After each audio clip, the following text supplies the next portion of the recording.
Bob Lazar, full 1996 interview on S4, Area 51, and more. Part 2. The way it was. When I first got to look inside the craft, all I can say, it's an ominous feeling. You walk in there and it feels as if you shouldn't be there. I know that sounds kind of corny, but it's a real ominous feeling. It's not an exciting feeling.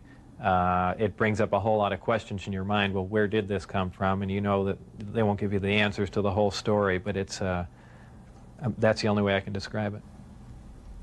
How many craft are housed at S4, and are they in fact all dish-shaped? There are 9, and their shapes vary. I only got to do a close inspection on one of them. The others I just briefly saw, and they pretty much varied. I give everything nicknames there. The one I worked on was kind of sleek looking, and I gave it the name of the sport model. There was one that looked like a Jell-O mold. There was one that looked like a top hat. There was a disc that was turned up on its side, and it had a large projectile hole with the metal bent outwards on it. I can only surmise they were testing it to see if a projectile could penetrate it. Of course, it's just a guess on my part. But for the most part, they were pretty varied. How many times did you enter the disc, or did you only enter the sport model? I only entered the sport model. The other ones I wasn't allowed to loiter around, to go near, really even to look at. I just, at one point, walking through the hangar doors, all the bay doors between all the hangars were open, and I got a glimpse all the way down, the whole corridor. But that was the only time it was ever open. Tell us about the lower level of the craft, where the gravity generators are located. The lower level of the craft, the floor itself is hexagonal, little hexagonal squares. And the hatch, or if you want to call it a hatch, the access way to get in there, is an ingenious little assembly. It's a honeycomb structure. And if you put your fingers in one end of the honeycomb and push, all the honeycombs will collapse in on each other, making a hole. It's kind of a neat doorway, something that we could, use. I don't know what for, but I mean, it's something that I haven't seen before, and it's kind of a novel idea, but a very efficient, lightweight, very strong access way. I had to hang upside down in there to see the lower level, essentially, and there were 3 large gravity amplifiers. These devices looked like about a 2-foot diameter, 4-foot long piece of pipe hanging by a smaller piece of pipe from the level above, and they can be independently positioned. And that's what emits the gravitational waves that propel the craft. The second level was the only other level that I was on. It was the main level that contained the reactor, where the seating was, the gravity amplifiers themselves, though we also called the devices that hung down on the lower level the gravity amplifiers, because they were really one and the same. They were probably the waveguides or horns, if you want to relate that to microwaves. And really, that's about it. That's all that was on that level. So it's assumed this was not made for a human pilot? It would be extremely inconvenient for a human pilot. Humans really can't even function in there because of the ceiling clearance. The seats were so tiny. It was obviously made for a creature much smaller than a human. How does the craft achieve lift? It produces a gravity wave, which is similar to the gravity wave that the Earth produces. However, the craft phase shifts the wave.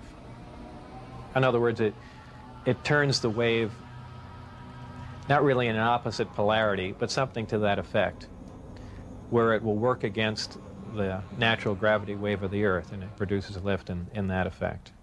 Is there any internal protection for the crew? Does the craft generate a gravitational field inside the craft itself? Well, the craft generates its own gravitational field. Being inside that field essentially doesn't shield you, but essentially you're in and this is a terrible way to say it, almost in a different realm, because you're now influenced only by that gravitational field. For instance, people wonder how a craft like this can make a turn at such high speed, a 90-degree turn, when they would imagine people slamming up against the wall or something to that effect. Well, that really wouldn't happen. Inertia would have no effect. You're in a distortion. And don't forget that gravity distorts time and space, so really nothing is going to influence you while you're in there. Describe the gravity amplifiers for us and some of their different operating configurations. There are 3 amplifiers. The craft can operate on a single one, can lift off the ground.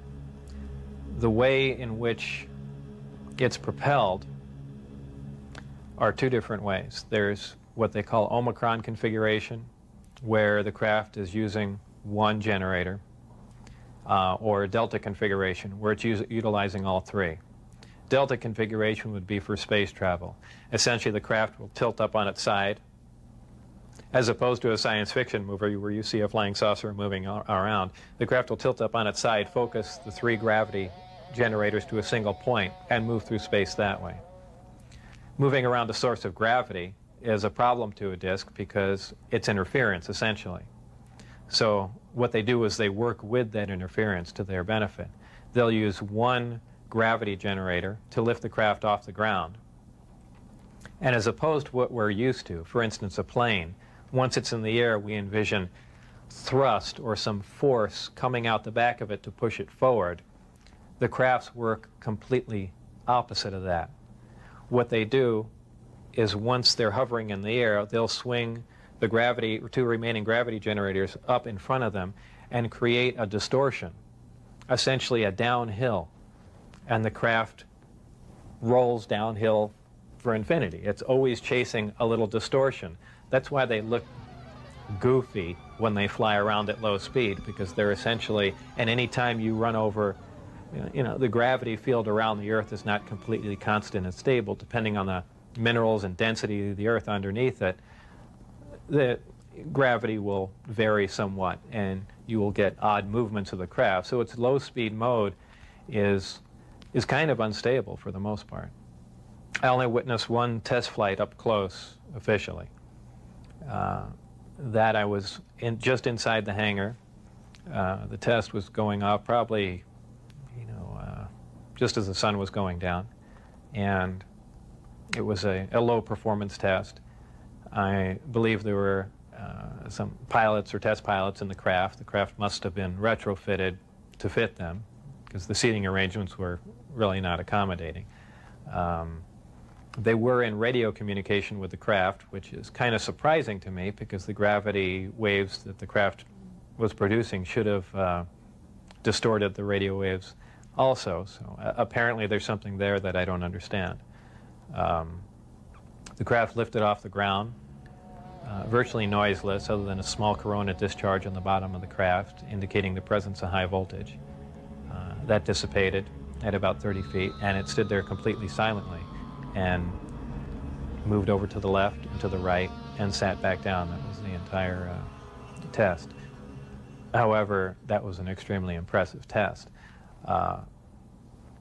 Maybe to someone that really knows little about science or anything, that wouldn't be a whole lot, but you have to realize this craft was about 52 feet in diameter. I don't know exactly how much it weighed, but it weighed a lot.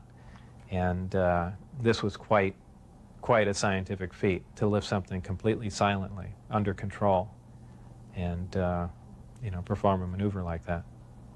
The craft itself was, I assume it was metal. It was cold to the touch, that's why I say it was metal, but it was a brushed aluminum, actually just an unfinished stainless steel, not shiny, finish to it. Had no seams. It was as if it was injection molded from one giant die. I was completely amazed. I can't really reflect on how it made me feel, but that was exciting. When you're on the outside, you pretty much think, how could they keep something like this secret? It's a crime against science, it's a crime against the people and all that, but you know, your feelings change once you're privy to the information. Once I was inside, I mean, there was kind of a bit of selfishness, you know, it's, well, I know about it now, this is great, you know, we should keep it secret just so we all know about it. And, you know, that really does go through your mind, though after a while it wears off, but, you know, you felt privileged to be privy to the information. How would you define gravity?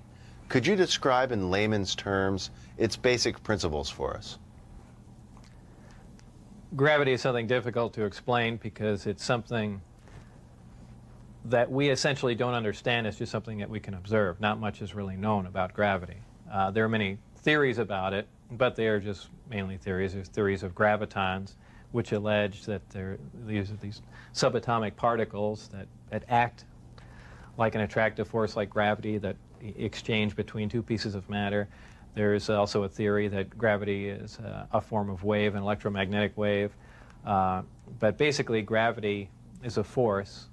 It's the attraction. Well, it's the inherent property of matter to have gravity, a mutual attraction for each other, and it's basically all that we really know. Modern science, current science, right now, identifies one gravity. It's one force in nature. Apparently, through research at S4 or information gained from one of the crafts they were researching there, it appears that there are two different forms of gravity. One form works on an atomic scale, on subatomic particles, holding pieces of matter, holding atoms themselves together. Another works on a larger scale, the scale we're most familiar with, holding planets in orbit, holding ourselves to the ground, things of that sort.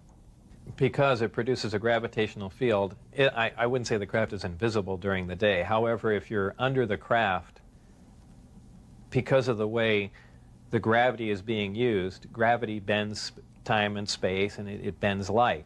If you are looking underneath the craft or from certain vantage points, you will actually see what's above the craft. It's really a trick of the way light bends under the influence of gravity.